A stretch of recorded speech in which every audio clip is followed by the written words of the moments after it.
The American people overwhelmingly reelected him back to this office, and it's why the American people defeated the Democrat Party in devastating fashion. Today, we have officially learned Democrat officials still refuse to accept the will of the American people. Maryland Democrat Senator Chris Van Hollen rushed to Dulles Airport this morning to fly to El Salvador, potentially using taxpayer dollars, to demand the release of deported, illegal, alien MS-13 terrorist. The Democrats and the media in this room have continually and wrongly labeled Kilmar Abrego Garcia as a Maryland father. There is no Maryland father. Let me reiterate. Kilmar Abrego Garcia is an illegal alien, MS-13 gang member and foreign terrorist who was deported back to his home country. And when Kilmar Abrego Garcia was originally arrested, he was wearing a sweatshirt with rolls of money covering the ears, mouth, and eyes of presidents on various currency denominations. This is a known MS-13 gang symbol of hear no evil, speak no evil, see no evil. Abrego Garcia was also arrested with two other well-known members of the vicious MS-13 gang. And two separate judges found that Abrego Garcia was a member of MS-13, and that finding has never been disputed. And just this morning, it was revealed through Maryland court documents that Abrego Garcia's wife petitioned for an order of protection against him for 2 instances of domestic violence in May of 2021. And here is the order right here. The court ordered that the respondent committed the following acts of abuse. Once in May of 2021, assault in any degree. And on May 4th of 2021, he punched and scratched his wife, ripped off her shirt, and grabbed and bruised her. This is from a court in Maryland. So not only are Democrats rushing to defend an illegal criminal foreign terrorist gang member, but also an apparent woman beater. To set all of that aside, the basic fact that he was illegally inside our country and had a lawful deportation order made him subject to removal back to his home country of El Salvador. And if he ever ends up back in the United States, he would immediately be deported again. Nothing will change the fact that Abrego Garcia will never be a Maryland father. He will never live in the United States of America again.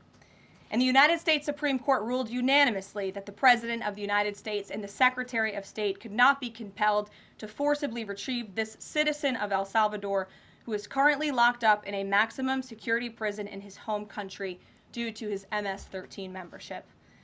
To remind the media and the Democrat Party, MS-13 are among the most vicious and dangerous individuals in this world. They pose a direct threat to the United States, El Salvador, and any other country who maintains basic law and order. MS-13 rapes innocent girls and women, runs sex trafficking operations, murders for sport, and terrorizes law-abiding people. That's why El Salvador President Bukele made it clear this week that he will not be releasing this MS-13 gang member from his prison. But that is not enough. All of that is not enough to stop the Democrat Party from their lies. The number one issue they are focused on right now is bringing back this illegal alien terrorist to America. But where are the Democrats applauding the fact that southern border crossings just hit a historic low? Where are the Democrats supporting our brave men and women of law enforcement who are putting their lives on the line every single day to arrest the violent illegal alien invaders that the previous administration allowed into our country? And where are the Democrats when innocent Americans are victimized by illegal criminals that Joe Biden let in? It's appalling and sad that Senator Van Hollen and the Democrats applauding his trip to El Salvador today are incapable of having any shred of common sense or empathy for their own constituents and our citizens. Nobody knows this more than the woman standing to my right, Patty Morin, whose beautiful daughter Rachel was brutally maimed and murdered at the hands of an illegal alien in August of 2023. Patty no longer has her daughter because of the failed Democrat Party's open border, and these are policies that President Trump is bringing an end to.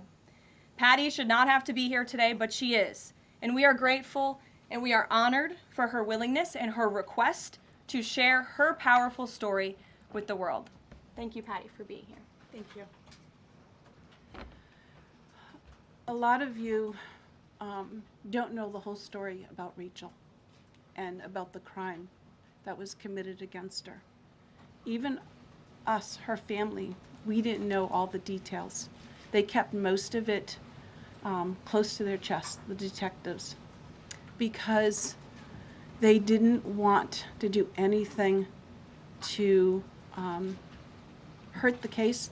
They wanted to keep the integrity of the case, so they kept everything close. I sat for the last 2 weeks in her trial, and we saw layer upon layer upon layer of evidence against the accused, an illegal immigrant from El Salvador.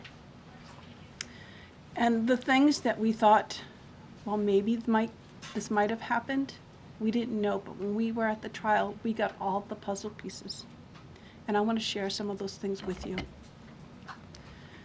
You know that Rachel's a 37-year-old mother. She has 5 children. We've walked the trail for the last 25 years that we've lived in Maryland.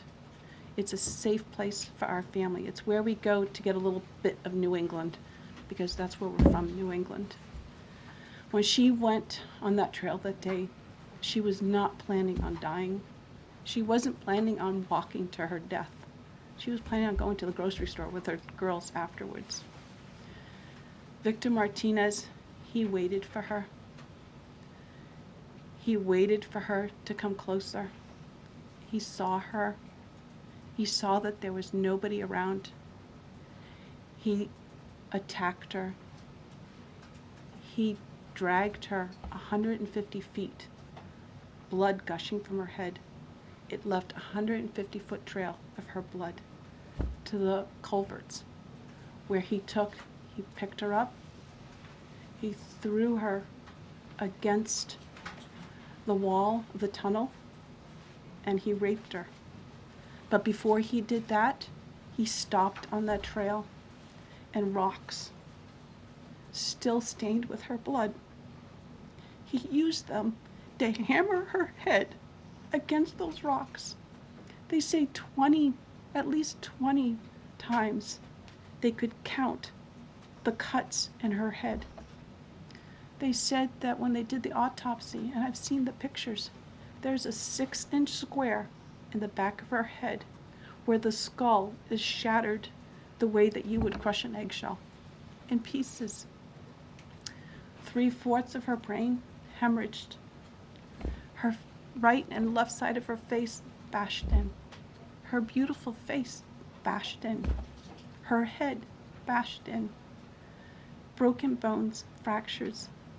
He takes and he drags her some more. He drags her through the thorn bushes. She has all the scrapes and cuts on her body. There wasn't 1 inch of her body that didn't have some kind of injury, whether it's bruising, broken bones, contusions, the scratches. She had a fractured rib, fractured nose, fractured skull. And then he takes her into the tunnel, and he picks her up. He throws her against the wall. Blood is gushing from her head. Her hair is soaked in blood. And they showed us pictures of her body against the wall, outlined. The blood outlined her body. And you could see where the blood ran down around her as he was raping her. And then he threw her down and raped her some more. And then he strangled her because he didn't want her to be able to live to tell the story. They said that when they did the autopsy on her neck, that one of the things they do is they open up the neck and they look to see how far the injury is. And they went all the way down as far as an injury is possible, hemorrhaging in the muscles, because of how strong and violent the grip was around her. These are the kind of people that have no compulsion. Like, to them, this is nothing. And when he was sitting in the courtroom, he actually looked like he thought he was going to be set free. There was no remorse on his face at all. This This person took my daughter so violently and so gruesomely and so graphically that they sealed the pictures, because I don't want my granddaughters to see these pictures. These are the kind of criminals President Trump wants to remove from our country. These are the kind of criminals that we need to remove from our country. We are American citizens. Why should we allow people like this, violent criminals that have no conscience at all, to murder our mothers, our sisters, our daughters? I don't understand why there's even any kind of problem with this. And it's not that it's political, like the left or the right, although I understand different parties have used it in the past. But we have to look at it as we are American citizens. We need to protect our families, our borders, our children. I don't care about politics. Well, I do, but I want to preserve life. And that's the only reason why I have taken and spoken about Rachel all this time. If you're a mother here in the room, can you imagine standing there alive? You're alive, and someone comes and puts their hands into your chest and rips out your heart? That's what it feels like. It feels like a part of you is being ripped out of you. You can't even describe the pain. Just like you can't describe to your husband what it feels like to carry a baby in your womb, or to feel those first kicks, or to know just intuitively if it's a boy or a girl. It's only a thing that a mother knows. Why are we not protecting the American citizens? It's just common sense. Why are we not protecting our children? And to have a senator from Maryland who didn't even acknowledge or barely acknowledged my daughter and the brutal death that she endured, leaving her 5 children without a mother and now a grandbaby without a grandmother, so that he can use my taxpayer money to fly to El Salvador to bring back someone that's not even an American citizen. Why does that person have more right than I do, or my daughter, or my grandchildren? I don't understand this. Thank you. Thank you. Thank you. And I just want to say that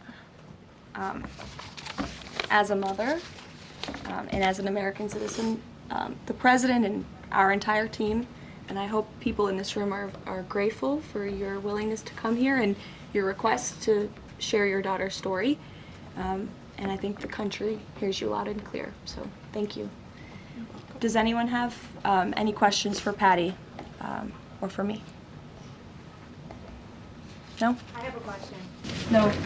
Anybody? Okay. We'll see you all later. The president will be at his dinner later this evening. Thank you. Thank you for being here, Ms. Morin.